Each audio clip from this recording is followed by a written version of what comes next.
മഹാലക്ഷ്മി സീരിയലിന്റെ ഇന്നത്തെ എപ്പിസോഡ് റിവ്യൂയിലേക്ക് എല്ലാവർക്കും സ്വാഗതം. അങ്ങനെ കണ്ണനാണെങ്കിൽ സത്യങ്ങളെല്ലാം അറിഞ്ഞ് തന്റെ മാനസിക നില തെറ്റിയ ഒരവസ്ഥയിൽ തന്നെയാണ്.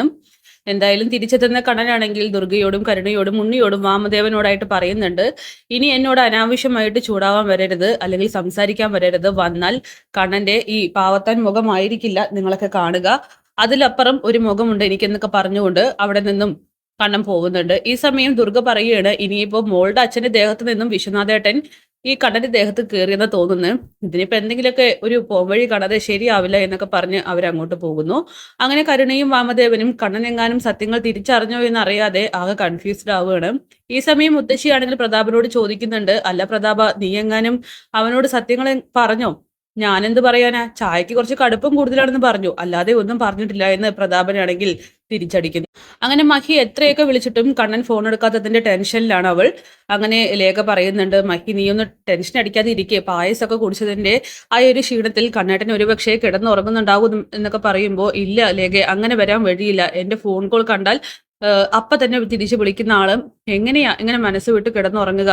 അങ്ങനെ ടെൻഷൻ ആവണ്ട, ഈ കുഞ്ഞിനെ വയറ്റിലിട്ടിട്ട് ഇങ്ങനെയൊക്കെ ചിന്തിക്കുന്നത് തന്നെ തെറ്റാണെന്ന് പറഞ്ഞുകൊണ്ട് ലേഖയാണെങ്കിൽ തന്റെ ഫോൺ എടുത്തുകൊണ്ട് വിളിക്കുന്നുണ്ട്. ലേഖയുടെ കോള് കാണുമ്പോഴും കണ്ണൻ എടുക്കുന്നില്ല, കണ്ണേട്ടൻ എടുക്കുന്നില്ലല്ലോ എന്ന് പറയുമ്പോൾ അനന്തുവിനോടും കാര്യങ്ങളൊക്കെ തന്നെ പറയുകയാണ്. അനന്ത് പറയുന്നുണ്ട്, ഇനി ഇങ്ങനെ കിടന്ന് ടെൻഷൻ അടിക്കേണ്ട, ഞാൻ എത്രയും പെട്ടെന്ന് കമലേശ്വരത്തിലേക്ക് പോയിട്ട് കാര്യങ്ങൾ അന്വേഷിക്കാമെന്ന്. കമലേശ്വരത്തിലേക്ക് എത്തുന്ന അനന്തുവിനെ ഞെട്ടിച്ചുകൊണ്ടാണ് പിന്നീട് നടക്കുന്ന സംഭവങ്ങളൊക്കെ. അതായത് കണ്ണന്റെ റൂമിലേക്ക് പോകുമ്പോൾ തന്നെ എല്ലാവരും ചതിയന്മാരാണെന്നും നീ അടക്കമുള്ള എൻ്റെ ഭാര്യ എല്ലാവരും ഞാൻ വിശ്വസിച്ചു, പക്ഷെ ഞാൻ സത്യസന്ധമായിട്ടാണ് എല്ലാവരോടും പെരുമാറിയത്, എനിക്ക് കിട്ടിയതോ ചതിയും വഞ്ചനയും മാത്രം, അതുകൊണ്ട് ഒരുത്തനും എൻ്റെ മുന്നിൽ വന്ന് പോകരുതെന്നൊക്കെ പറയുമ്പോൾ, കണ്ണ നീ എന്താ ഇങ്ങനെയൊക്കെ സംസാരിക്കുന്നത്, എന്തറിഞ്ഞിട്ടാ നീ സംസാരിക്കുന്നത് എന്നൊക്കെ ചോദിക്കുകയാണ്. ഇനി എന്താ അറിയാനുള്ളത്, കള്ളങ്ങൾക്ക് മേലെ കള്ളങ്ങൾ പറയാതെ എൻ്റെ മുന്നിൽ നിന്നും ഇറങ്ങിപ്പോടാ എന്ന് പറഞ്ഞുകൊണ്ട് അനന്തുവിനെ ആട്ടി ഇറക്കുകയാണ് ചെയ്യുന്നത്. പിന്നെ അയാളോട് പറഞ്ഞേക്ക് അയാളെ എനിക്ക് വെറുപ്പാണെന്ന്. ആനന്ദ് ചോദിക്കുന്നുണ്ട്, അങ്ങനെ പറഞ്ഞ അംഗീകരിക്കുന്ന കൂട്ടത്തിലുള്ള ഭാര്യയാണോ നിന്റേതെന്ന്? അതൊന്നും എനിക്കറിയില്ല, ഇനി ആരെയും എനിക്ക് കാണണ്ട എന്ന് പറഞ്ഞുകൊണ്ട് കണ്ണനാണെങ്കിൽ അവിടെ നിന്നും അനന്തുവിനെ ആട്ടി വിടുകയാണ്. ഈ സമയം ബഹളങ്ങളൊക്കെ കേട്ടിട്ട് കരുണയും വാമദേവനും ആണെങ്കിൽ താഴെ നിന്ന് ആകെ ടെൻഷൻ ആവുകയാണ്. കണ്ണേട്ടന്റെ അടുത്തേക്ക് അനന്തുവേട്ടൻ ചെന്നിട്ടുണ്ട്. അവിടെയാണെങ്കിൽ വല്ലാത്ത ബഹളവും. എന്താ എന്താ അമ്മാവ അപ്പൊ സംഭവിച്ചുകൊണ്ടിരിക്കുന്നത്? എനിക്ക് തോന്നുന്നത് മഹാലക്ഷ്മിയും അമ്മയും മുത്തശ്ശിയും അറിയാതെ കണ്ണേട്ടൻ ഒരുപക്ഷെ എൻ്റെ അച്ഛനെ കണ്ടു കാണും. അത് തന്നെയാണ് ഇപ്പോഴുള്ള ഈ ഒരു പ്രശ്നങ്ങൾക്കെല്ലാം കാരണം. അയാൾ ഭയങ്കര ദേഷ്യത്തിലായിരുന്നു. ഫംഗ്ഷൻ നടക്കുമ്പോഴൊന്നും കണ്ണേട്ടൻ ഇങ്ങനെയായിരുന്നില്ല. പെട്ടെന്ന് എന്ത് പറ്റി? അച്ഛൻ എന്തെങ്കിലും ഉടായിപ്പ് ഒപ്പിച്ചിട്ടുണ്ടാകുമെന്നൊക്കെ കരുണ തീർത്ത് പറയുന്നു. ഈ സമയം വാമദേവൻ പറയുന്നുണ്ട്, എങ്കിൽ പിന്നെ എല്ലാം ഗോവിന്ദയാണ്, നമുക്ക് എല്ലാവർക്കും ജയിലിലേക്ക് പോകാൻ തയ്യാറാവാം, പിന്നെ മോള് പാപ്പരാവും, കാരണം മഹാലക്ഷ്മിയുടെ കീഴിലായിരിക്കും ഇനി നിന്റെ ജീവിതം എന്നൊക്കെ പറയുമ്പോൾ പേടിപ്പിക്കാതെ, എനിക്ക് അതൊന്നും ഓർക്കാൻ പോലും പറ്റില്ല എന്ന് കരുണ പറയുന്നു. അങ്ങനെ അനന്തുവാണെങ്കിൽ നാണം കെട്ട് അവിടെ നിന്നും ഇറങ്ങി പോവുകയാണ്. ഈ സമയം കണ്ണനാണെങ്കിൽ തന്റെ അച്ഛനെ കൊന്ന എല്ലാവരോടും പക തീർക്കാൻ തന്നെ തീരുമാനിക്കുന്നു. കൂട്ടത്തിൽ അത് മറച്ചു പിടിച്ച മഹാലക്ഷ്മിയോടും. അങ്ങനെ അനന്തു ആണെങ്കിൽ തിരിച്ചു വീട്ടിലേക്ക് പോകുന്നുണ്ട്. അനന്തുവിനെ കത്ത് ആകാംക്ഷയിൽ മഹാലക്ഷ്മിയും ലേഖയും അങ്ങനെ ഇരിക്കുകയാണ്. അനന്തുവിനെ കാണുമ്പോൾ തന്നെ എന്താ അനന്തുവേട്ട സംഭവിച്ചെന്ന് ലേഖ ചോദിക്കുമ്പോൾ എല്ലാം കയ്യിൽ നിന്ന് പോയെന്ന് തോന്നുന്നു. മഹി ടെൻഷൻ ആവരുത്, കാര്യങ്ങൾ വളരെ കൂളായി തന്നെ കേൾക്കണം എന്നൊക്കെ പറയുമ്പോൾ, എന്താ കാര്യം, എന്തുകൊണ്ടാണ് കണ്ണേട്ടൻ ഫോൺ എടുക്കാഞ്ഞെന്നൊക്കെ ചോദിക്കുകയാണ്. അങ്ങനെ മഹി പേടിച്ചതുപോലെ തന്നെയാണ് കാര്യങ്ങളൊക്കെ സംഭവിച്ചിരിക്കുന്നത്.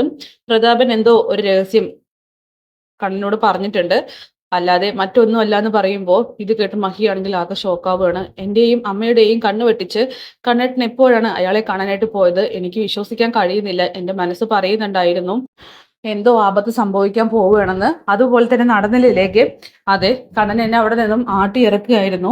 അവന്റെ ശരിക്കും മറ്റൊരു മുഖമാണ് ഞാൻ ഇന്ന് കണ്ടത്. എന്നോട് ഇതുവരെയും കണ്ണൻ അങ്ങനെയൊന്നും പെരുമാറിയിട്ട് പോലും ഇല്ലെന്ന് പറയുമ്പോൾ, അനന്തുവേട്ട എനിക്കിതൊന്നും കേൾക്കാൻ കഴിയുന്നില്ല, എനിക്ക് എന്റെ കണ്ണേട്ടനെ ഇപ്പൊ തന്നെ കാണണമെന്ന് പറഞ്ഞ് മഹിയാണെങ്കിൽ വാശി പിടിക്കുന്നു.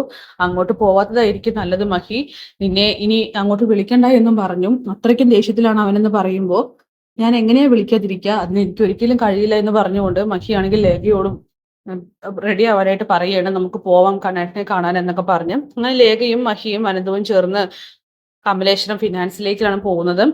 അങ്ങനെ അവിടെ എത്തുന്ന മഹിയാണെങ്കിൽ വേഗം തന്നെ കണ്ണനെ കാണാനായിട്ട് ക്യാബിനിലേക്ക് ഓടി ചെല്ലുന്നുണ്ട്. കണ്ണനാണെങ്കിൽ മഹിയുടെ മുന്നിൽ പോലും വളരെ ദേഷ്യത്തോട് കൂടിയിട്ടും വെറുപ്പോട് കൂടിയിട്ടാണ് പെരുമാറുന്നത്.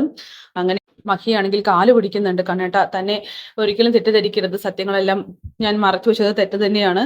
പേടിച്ചിട്ടാണ്. കണ്ണേട്ടൻ എന്നെ വെറുത്തു പോകുമോ എന്നുള്ള ഒറ്റ കാരണവശാലാണ് ഞാൻ പറയാതിരുന്നതെന്നൊക്കെ പറയുമ്പോൾ, തന്നോടല്ലേ ഇവിടെ നിന്നും ഇറങ്ങി പോകാനായിട്ട് പറഞ്ഞത്, എനിക്ക് ആരുടെയും വിശദീകരണം കേൾക്കണ്ട എന്നൊക്കെ പറഞ്ഞുകൊണ്ട് മഹി ആട്ടി ഇറക്കുകയാണ്. മഹിയാണെങ്കിലും വളരെ വിഷമത്തോടു കൂടി തന്നെ പുറത്തേക്ക് പോകുന്നു.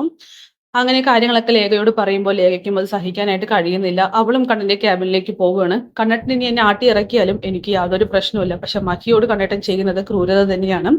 കാരണം അവളിപ്പോൾ കണ്ണേട്ടന്റെ കുഞ്ഞിനെയും ചുമന്നുകൊണ്ട് നടക്കുന്ന ഒരു അമ്മയാണ്.